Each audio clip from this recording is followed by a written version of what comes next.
This year alone, 1.1 million US jobs have been cut. Now, think about that. We're not even through the year yet, and 1.1 million people are without a job. Now, while everyone's talking about growth, companies are actually doing something a little bit different. They're holding headcount flat or they're cutting it, and they're betting on AI instead. So there seems to be this new CEO flex of being able to cut or keep your headcount flat and still make the revenue. Now, it all sounds pie in the sky, but here's the twist. 42% of firms admit that they have actually abandoned most of their AI projects this year. So what happens whenever the people are gone and your tech didn't deliver? So let's talk about the crash landing ahead.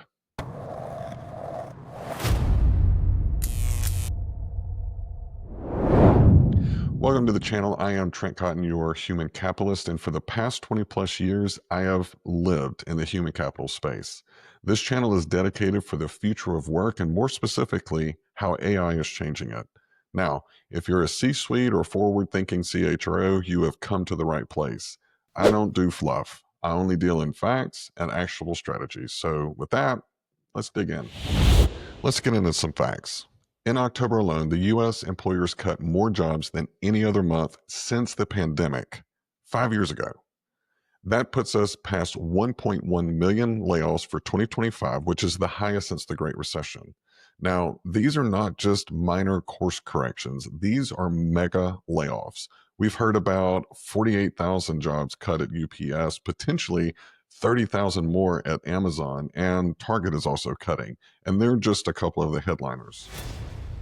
What scares me is that we're actually entering into a new territory. The job market has always been the pillar of economic stability, keeping those wheels turning through inflation and all the uncertainty. But now that pillar is actually starting to crack. Now I want to show you this chart. Here's some critical context just to put things into perspective. 2025 could close out with job cuts on par with the worst years in recent US history. Now, that includes COVID-19, the Great Recession, and the dot-com bust. And 1 million cuts, I mean, that's a story in and of itself, but here's what's really going on. Companies are making a huge gamble. They're asking themselves, can you grow sales, boost profits, and scale operations while keeping your headcount flat? So Brian Chesky, who's the CEO of Airbnb, actually said it. If people are getting more productive, you don't need to hire more people. So his goal is use AI to extract more output from existing teams. Now, this makes sense, right? But we're also running into a strategic nightmare that we need to start talking about. So what I'm seeing in the market is Goldman Sachs keeping their headcount flat while cutting roles that they think AI might be able to do. And then you have Walmart, the largest retailer. They're expecting sales to rise, but they're keeping their staffing the same over the next 3 years. And if you listen to any of the major earning calls, the buzzwords are not about hiring and return to office. It has shifted to what is the ROI on AI? Now, the capital that was once earmarked for people are now getting funneled into automation, AI, and the infrastructure to support both. Now, this is fundamentally changing the workforce, and no one really has a solution. But here's the big question I can't get answered. If AI is the big bet, where's the proof that it's paying off? So I got into some of the data and found that S&P Global just dropped a stat that should make every CEO and CFO flinch. 42% of companies have abandoned the majority of their AI projects. Why? Well, unrealistic expectations. There's a lack of internal expertise because we haven't trained people to deal with AI. And there's also a failure to scale beyond the pilots. This is a problem. Now, if you go through your Instagram or your LinkedIn, your TikTok feed, the hype machine is in overdrive, but the delivery engine, yeah, not so much. I have talked ad nauseum on some other videos about the need to do what I call rethink, reskill, and redeploy the workforce. And it just seems to be falling on deaf ears. But if you want to, go check them out. They're in the playlist called, I think, AI in HR and AI in the workforce. So not going to beat a dead horse, but what we're seeing is a disconnect between promise and performance of AI. Executives are spending millions and making a huge bet, but few are actually seeing the returns fast enough to justify headcount cuts. So when the systems underdeliver and your workforce is already gone, what's left? And look, this is not just a technology issue. This is a people issue and a potential disaster that we are driving right into.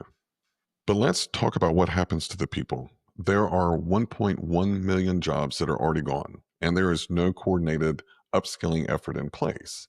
Now, OpenAI did just release that they are creating a jobs and certification platform to help train, I think it was 10 million Americans by 2030. But they're the only ones that I see that are actually trying to address the problem. Because if we don't start rethinking, reskilling, and redeploying our workforce, then those 1.1 million people affected by the recent cuts, they don't have the skills for what's in the org of the future, assuming that we actually start hiring for new jobs. And a lot of times I get pushback that this is just frontline workers and it's an ebb and a flow, but I want you to know that this wave of recent layoffs, it includes recruiters, analysts, tech people, operations managers. These are all roles that fueled business continuity, and they're gone. The US has no reskilling infrastructure at scale, but companies are holding hiring flat and hoping that AI fills the void. When are we going to realize that this is a major problem? The big myth out there is that AI is just a drop in replacement for your workforce, but the data doesn't support that we're ready to go headlong into this type of a strategy. AI doesn't think critically, it doesn't coach, and it doesn't navigate ambiguity, at least not yet. Now, what it does is repeat, it scales what you train it to do. And that is assuming in a huge assumption that your data is clean, that your workforce is already optimized, and that your culture already supports digital adoption.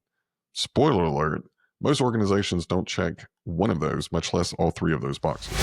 And what if your AI plan fails? What's your backup plan whenever you've already gotten rid of all of your talent? So, if you're a CHRO or in the C suite, here's what you need to do right now. First, reclaim the workforce narrative. Talent is not a line item, it is your strategic advantage. Do you need everyone? No. But is there an opportunity that you could take your current workforce and reskill them for the needs that you're going to have in the future?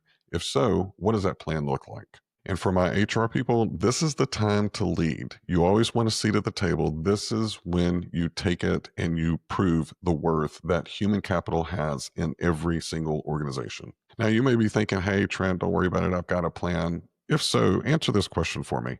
What's your workforce strategy whenever your AI roadmap hits a wall? If you can't answer that question, then you may need to rethink your strategy. Now, look, this is not about being anti AI. I am a huge AI enthusiast. And if you follow my content, you'll know. But this is more about being realistic and forward thinking. And for the love of God, remember that people are involved in this. Now, this is a story that I'm going to continue to follow because I'm all about data. And in my day job, I deal in workforce data all day, every day. So if you get an opportunity, hit like, share, and subscribe and stay up to date with everything that I know about AI in the workforce. I am Trent Cotton, your human capitalist. Remember, invest in yourself because no one else is going to do it like you do.